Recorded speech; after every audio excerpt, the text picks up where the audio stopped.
If you're wondering which business laptops are worth your money, stick around. After we run through each product, I'll give you my personal take. Would I buy it or would I skip it? No fluff, just my honest opinion. Let's get into it. Dell XPS 14 DA4260. This shiny slab of aluminum thinks it is a piece of modern art with that invisible glass trackpad that'll have you clicking like a blind person in a dark room. It packs an Intel Core Ultra processor that's great for looking busy during meetings, but the battery life will ghost you faster than a Tinder date compared to the marathon-running MacBook Pro. Would I buy it?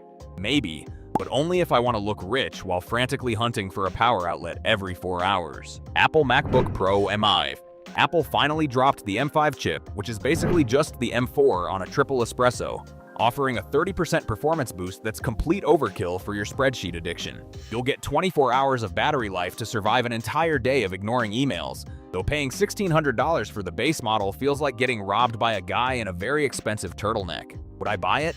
Yes, because I'm a sheep who enjoys pretending that modular chip architecture actually changes my life. Dell XPS 13 9350. This little guy is the XPS 14's younger, more portable brother that sacrifices all your ports just so it can be thin enough to cut cheese.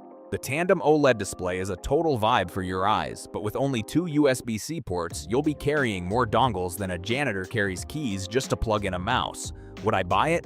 No, because I shouldn't need a degree in cable management just to use a thumb drive at the office. HP EliteBook 1040 G10. The EliteBook is the beige wall of business laptops, looking so professional and boring that it might actually disappear if you look away for too long. It's got a 13th Gen Intel Core i7 that handles multitasking like a boss, but the cooling fans scream louder than my boss on a Monday morning whenever you open more than 3 tabs. Would I buy it? Maybe, if I'm trying to blend into a corporate cubicle farm without accidentally showing any personality. Asus ExpertBook B9 OLED. This thing is literally lighter than my will to live on a Friday, weighing only 990 grams while somehow stuffing in a 90Hz OLED screen. It's built like a tank despite being thin, but the integrated graphics are so weak they'd struggle to render a game of Minesweeper in 3D. Would I buy it? Yes, because my back deserves a break, and the OLED colors make my depressing work charts look like a neon rave. Lenovo ThinkPad X1 Carbon Gen 13 Aura Edition. This thing is so light it might actually float away if you don't hold it down during your boring board meetings, but the Aura branding makes it sound like a crystal shop in Sedona rather than a professional tool. The OLED screen looks absolutely incredible for spreadsheets you definitely aren't reading, though it costs as much as a small used car, and the battery dies faster than my will to live on a Monday morning. Would I buy it? No, because I'm not paying a $3,000 premium just to have a laptop that weighs less than my morning bagel while having mid-tier battery life. Apple MacBook Air M4. It finally supports 2 external monitors without making you close the lid like a coward. And the M4 chip is basically a middle finger to every Intel processor in existence. It's dead silent because it has no fans, which is great for hiding the fact that you're actually watching cat videos instead of working, but it still lacks a proper port selection, so get ready to carry a dongle for every single thing you own. Would I buy it? Yes, because it's the only laptop here that won't burn my thighs or scream like a jet engine while I'm just trying to check my emails. Microsoft Surface Laptop 7.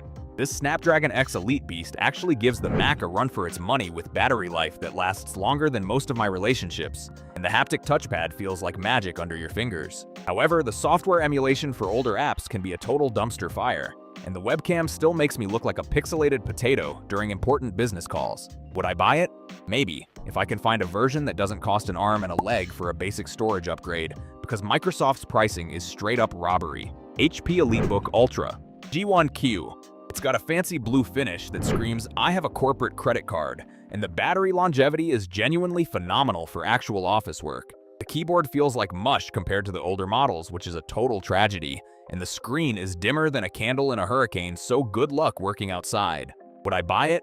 No, because the screen brightness is basically an insult to my eyes, and I can't handle a keyboard that feels like tapping on wet cardboard. Lenovo ThinkPad T14S Gen 6. This is the sensible sibling that actually has ports and a keyboard you can type on without crying. Plus, the Snapdragon chip makes it stay cool while you're grinding out 60Hz spreadsheets. The RAM is soldered down tighter than a drum, so you're stuck with whatever you buy on day one, and the pricing fluctuates more than my crypto portfolio. Would I buy it? Yes, because it's a reliable workhorse that doesn't try to be Aura anything and just gets the damn job done for hours on end. Asus ZenBook A14. I practically lived on this thing for a week, and the 27-hour battery life is legit. But using the slowest Snapdragon X chipset felt like trying to run a marathon in flip-flops. It is light enough to make a MacBook Air look chunky, yet the slippery keyboard had me misclicking like a toddler on a sugar rush. Would I buy it? Maybe. Because while it is a gorgeous ultra-portable, the performance stutters the moment you open more than 20 browser tabs. Dell Latitude 9450 2-in-1. This flip-flopping transformer has a zero-lattice keyboard that feels like typing on velvet, but it is surprisingly heavy for a tablet and costs more than my first car. The haptic collaboration touchpad is cool until you realize the Intel Core Ultra 7 165U processor lags behind rivals when you actually try to do real work. Would I buy it? No. Since the soldered random access memory and lack of universal serial bus Type A ports make it a high-priced paperweight for anyone doing more than basic spreadsheets.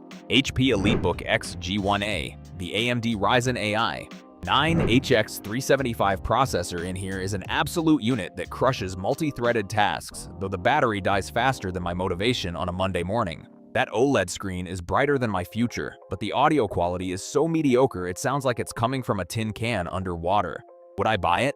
Yes, because the 64 gigabytes of random access memory and sick keyboard make it the ultimate powerhouse if you stay near a power outlet. Asus ExpertBook Ultra. This literal wind tunnel of a laptop stays cool at 50 watts of thermal design power, yet the 10.9mm chassis is so thin I am afraid I might snap it if I breathe too hard. The tandem OLED display hits a ridiculous 1400 nits of brightness, which is great for working outdoors or blinding your enemies during a Zoom call. Would I buy it? Yes, it is the most overkill business machine ever with an Intel Core Ultra X9 processor and a haptic touchpad that actually feels good. Dell Precision 5690.